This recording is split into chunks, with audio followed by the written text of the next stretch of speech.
السلام عليكم ورحمة الله وبركاته. قف كسر هالكن كتير سلامي. today waxaan sameynayaa xalada muufe kusoo dhawaada muufaan sameynayo halkaas waxaan ku riday 2 xabo oo kuna ma aan jabiyay soo kusoo dhawow halkaasna waa yiis ama faxiso saa u taqaanid kalbo aan ku ridaa qaadada yarta ah mugeed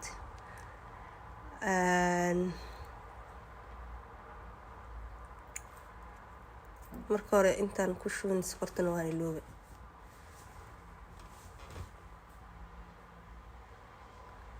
and then waxaan soo cabbirayaa hadda galeyda ama samanliilada hadba saa u taqaanid koob mugisa rabaa inaan kusoo shubo ila daawada and then haddana wataasaa waa intusayaa haddaad garan weydo samanliilada ama galeyda hadba sida dadku u yaqaanaan hadda burkiyaan soo cabbirayaa tartiib anoo degdegaya waxaa sameeyey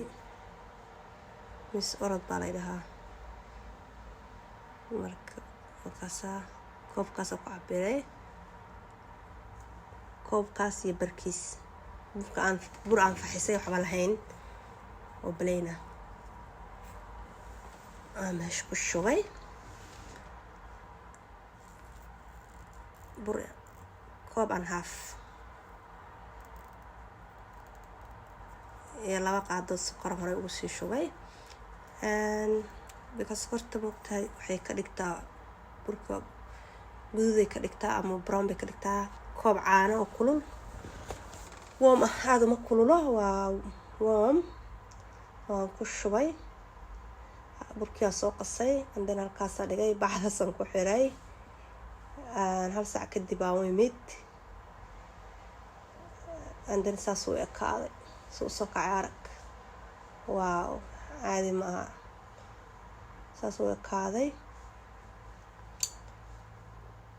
kadib waan soo qaadayaa birtan dabka saaray wakasa kisoo kulaa dabka aad uma dheeraynin medium headan sameeyey and then indhahaas yeelatay see noqonaysa arag maasha allah haddana waan rogayaa mardhow qurux intaasay indhaha u yeelatay maasha allah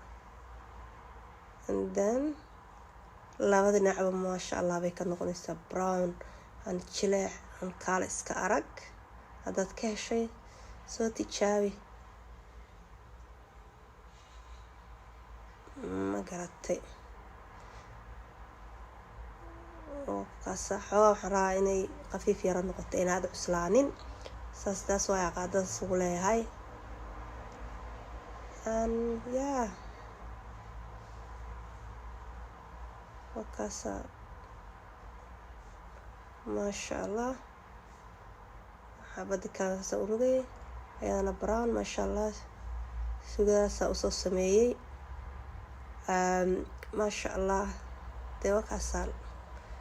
waxaan ku hor baalku jileec noqdo kaala iska ag noqday oo nafaqa leh oo kun ku jirto caano ku jiraan maasha allah